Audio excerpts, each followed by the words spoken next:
నమస్తే, welcome to our channel. నేను సిరి. ఈ మధ్యకాలంలో ఆత్మహత్యలు చేసుకోవడం చాలామందికి, అంటే వాళ్ళు ఏ కష్టంలో ఉన్నారో వాళ్ళు బయట చెప్పకుండా వాళ్ళు లోపలనే బాధపడుతూ ఆత్మహత్యలకు అయితే చాలామంది పాల్పడుతున్నారు. ఈ క్రమంలోనే కేరళకు చెందిన ఒక సోషల్ మీడియా ఇన్ఫ్లుయెన్సర్, ఒక యువతి ఆత్మహత్యకి పాల్పడి మరణించడం జరిగింది. సో దీని మీద మరింత సమాచారం మనకు తెలియజేయడానికి మనతో పాటు ఉన్నారు ప్రముఖ సినీ క్రిటిక్ దాసరి విజ్ఞాన్ గారు. నమస్కారం సార్. సో కేరళకు చెందిన ఒక యువతి సోషల్ మీడియాలో చాలా ఇన్ఫ్లుయెన్సర్, మంచి 2 lakhs పైన తనకి ఫాలోవర్స్ ఉన్నారు. అంత బాగానే ఉంది, చాలా యాక్టివ్గా ఉండే అమ్మాయి సడన్గా తన ఎక్కడైతే రెంట్ ఉందో అక్కడ తను ఊరు వేసుకొని మరణించడం జరిగింది. దీని ఏంటి, ఏ ఒత్తిడి వల్ల ఇలాంటివన్నీ జరుగుతున్నాయి అంటారు? మనకి భాషలు ఎన్నున్నా సరే యాసలు ఉంటాయి. ఇప్పుడు తెలుగుని సిక్కోలు యాస ఒకలా ఉంటుంది, తెలంగాణలో నిజామాబాద్ యాస, ఆదిలాబాద్ యాస, కరీంనగర్ యాస, వరంగల్ యాస, హైదరాబాద్ యాస ఇంకో రకంగా ఉంటుంది. అలాగే కడపలో ఒక రకమైన తెలుగు ఉంటుంది, ఆంధ్రాలో కూడా మన గోదావరి జిల్లాలో ఒకటి, రాజమండ్రి కాకినాడ సైడ్ ఒకటి, ఇట్లా డిఫరెంట్ గుంటూరు విజయవాడ ఒకటి. అండ్ ఇట్లా భాషలు డిఫరెంట్ ఉన్న చోట కూడా వాళ్ళ కల్చర్స్ కూడా డిఫరెంట్గా ఉంటాయి. ఇప్పుడు సిక్కోల్లో వాళ్ళ వేషధారణ ఒకలా ఉంటుంది, తెలుసు కదా ఇట్లా. అండ్ రాయలసీమలో వేషధారణ ఒకలా ఉంటుంది, మొగాళ్ళైనా ఆడవాళ్ళైనా. ఆదిలాబాద్ సైడ్ ఒకలా ఉంటుంది, ఇట్లా గోచి కట్టుకుంటారు. ఇటువైపు మహారాష్ట్రియన్ స్టైల్లో, విజయవాడ సైడ్ ఏమో చక్కగా ఎంత ముసలి వాళ్ళు చీరలు కట్టుకుంటారు, ఇటేమో గోచి కట్టుకుంటారు, పంచల్లాగా ఇటు ఎక్కువ వేసుకుంటారు. తెలంగాణ సైడ్, ఆంధ్ర సైడ్ ఇంకో రకమైన పంచ ఉంటుంది. వీళ్ళు ఇక్కడ వరకే ఉంటాయి, వాళ్ళ నిండుగా ఉంటాయి. డిఫరెంట్ చెప్పలేవు. ఇటు సైడ్ లుంగీలు కట్టుకుంటారు మన కింద. అలా కల్చర్స్ కూడా డిఫరెంట్ ఉంటాయి, వాళ్ళ దేవుళ్ళు కూడా డిఫరెంట్ ఉంటారు. ఇక మన జాతరలు కూడా డిఫరెంట్ ఉంటాయి. ఇటు సైడ్ ఏమో ప్రభలు వెళ్ళేవి, ఓ దగ్గరేమో సిరిమాను పైడితల్లి జాతర, ఇంకో దగ్గరేమో గంగానమ్మ జాతర, సమ్మక్క సారక్క జాతర, నాగోబా జాతర. ఎవరికి అండ్ వంటలు, ఒక చేపల పులుసే నెల్లూరు స్టైల్ అంటాం, అందులో ఏవో వేసే ఉంటాయి. గోదావరి స్టైల్, అందులో ఏవో వేసే ఉంటాయి. తెలంగాణ స్టైల్ కోడినే అంకాపూర్ చికెన్ అంటావు, ఆ చికెన్ అంటావు, ఈ చికెన్ అంటావు, ఇటు అటు. సో అంటే ఒక్కొక్క ప్రాంతానికి ఒక్కో రకమైన వంట, ఒక్కో రకమైన టేస్ట్, ఒక్కో రకమైన కారం, ఒక్కో రకమైన తీరు తెన్ను, సంస్కృతులు, సంప్రదాయాలు, కట్టు బొట్టు అన్నీ డిఫరెంట్గా ఉంటాయి, తెలిసిందే మనకి. అట్లాగే మన తెలుగు రాష్ట్రాల్లోనే ఉన్నప్పుడు కేరళలో కూడా ఉంటాయి కదా. కేరళలో కూడా ఒక్కొక్క ప్రాంతంకి ఒక్కొక్కటి ఉంటుంది. అయితే కాసర్గోడ్ అనే ప్రాంతంలో కూడా ఒక సపరేట్ మాండలికం, ఒక సపరేట్ సంస్కృతి సంప్రదాయం, ఇంకేవేవో వంటకాలు డిఫరెంట్గా ఉంటాయి. కేరళతో సంబంధం లేకుండా వాళ్ళే ఏదో సపరేట్ వేలో వెళ్తూ ఉంటాయి.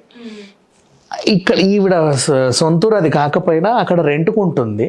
ఈ అమ్మాయి పేరు రేష్మ. చిన్ను పప్పు అనే ఛానల్ ఓపెన్ చేసింది. కేవలం కాసర్గోడ్ ప్రాంతంలో దొరికే వస్తువులు, కాయలు, పప్పులు, ఉప్పులు అన్నిటితో వంటలు చేసేది, అక్కడ సంస్కృతులు చూపించేది, అలా వేషధారణ వేసుకునేది.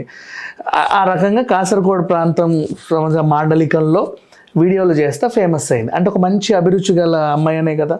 ఇప్పుడు ఫర్ ఎగ్జాంపుల్ లంబాడీ లాంగ్వేజెస్లో వంట చేసే వాళ్ళు కానీ మాట్లాడే వాళ్ళు నేను ఎక్కడ చూడలే, కానీ ఉంటారు. మన ఎక్కడెక్కడో తండాలలో మంచి నిండుగా లంబాడీ ఆ డ్రెస్ వేసుకొని అలా చక్కగా వంటలు చేసుకొని వాళ్ళ లాంగ్వేజ్లో మాట్లాడి వాళ్ళ తీరు తెన్నుల్లో పరిచయం చేసినా కూడా బాగా పోతాయేమో. మేబీ ఒక మంచి ఐడియా ఇచ్చి ఎవరైనా ఉంటే తీసుకోవచ్చింది. కానీ ఆ లాంగ్వేజ్ అందరికి అర్థం అవ్వాలి కదా, ఓన్లీ వాళ్ళ తెగ మాత్రమే అర్థమవుతుంది. అదే ప్రాబ్లం ఇక్కడ. లేదమ్మా, ఇప్పుడు యూట్యూబ్లో ఏంటంటే వంటలు ప్రత్యేకించి ఇవి షాపింగ్ సంబంధించి ఇవన్నీ అనుకో, భాష అర్థం కాకపోయినా చూస్తున్నాం. వాళ్ళు ఏమేస్తారు, ఇదే కదా మన ఫోకస్ అంతా స్టవ్ మీదే కదా ఉంటుంది. ఐటమ్స్ అర్థమైపోతాయి. కొన్ని తెలియకపోతే గూగుల్లో ఎత్తుకోవచ్చు. మన చింతపండు వాడినట్టు కేరళలో కోకం ఎక్కువ వాడతారు, అంతే. ఇట్లాంటి డిఫరెన్స్లు ఉంటాయి. నార్త్ స్టైల్ ఏమో తక్కువ కారం గల మిర్చి వాడతారు, కాశ్మీరీ మిర్చి, మనంత కారం తినరు. ఏ తేడాలు ఉంటాయి తప్ప మిగతావన్నీ సేమ్. ఇంకా నార్త్ సైడ్ అంట వాళ్ళు సోంపులు వాడతారు మసాలాలు, మనం వాడం. ఇంతే కదా తేడా, ఎక్కువ ఏమి ఉండవు, చిన్న డిఫరెన్స్లు ఉంటాయి. అవి పరిచయం చేసే వాళ్ళని మంచిగా అదే పనిగా చూస్తూ ఉంటాం. అట్లా ఈ అమ్మాయి మంచిగా ఫాలోయింగ్ తెచ్చుకుంది. 2 lakhs పైగా సబ్స్క్రిప్షన్ ఉంది.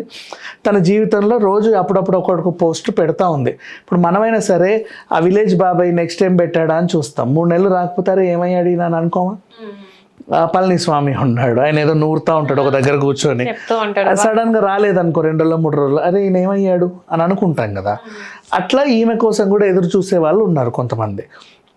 కొన్ని కాలం నుంచి కనబడట్లా, ఎందుకు కనిపించట్లేదు అమ్మాయి అని అనుకుంటే పాపం వీళ్ళకి మాత్రం ఏం తెలుసు వాళ్ళ పర్సనల్స్. ఈమెకు విడాకులు అయ్యాయి అనే విషయం బయటకు వచ్చింది. ఒక 1 month బ్యాక్ విడాకులు అయ్యి, అంత ముందు నుంచే వీళ్ళు ఆ పనిలో ఉన్నారు. ఈమె లోపల ఆ ఫీలింగ్ బాధలు ఉన్నా బయటికి మాత్రం ఏదో రకంగా అప్పుడు అడప వీడియోలు చేసుకుంటూ కాలక్షేపం చేస్తుంది. వీళ్ళకు 4 ఏళ్ల పిల్లోడు, తండ్రి బాధ్యత చూసుకోవట్లేదో ఏమో, మొత్తానికైతే సపరేట్గా ఉన్నారు. ఆవిడ పర్సనల్ లైఫ్ అది.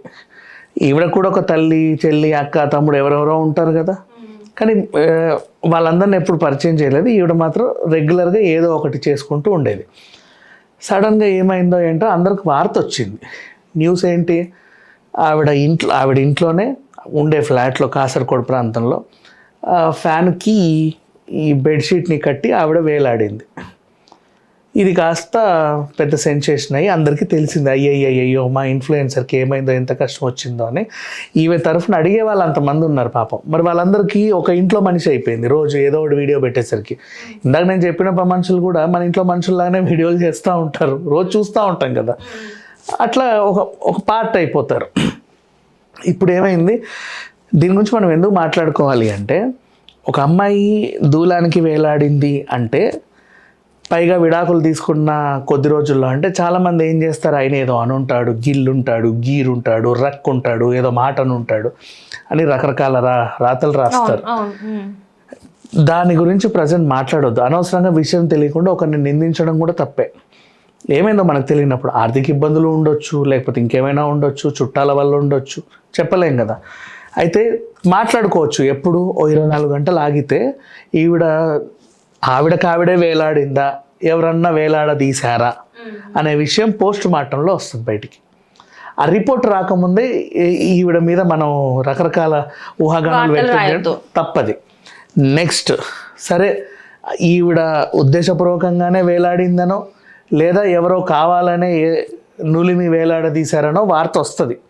ఒకవేళ అలా జరిగితే వాళ్ళు ఎవరు, ఎందుకు చేశారు, లేదు ఈవిడే చేసుకుంది అంటే ఏం కష్టం వచ్చింది, ఎందుకు చేసుకుంది అనేది కూడా ఓ వారం 10 రోజులు ఆగితే డీసీపీ, ఏసీపీ ప్రెస్ మీట్ పెట్టి చెప్తారు.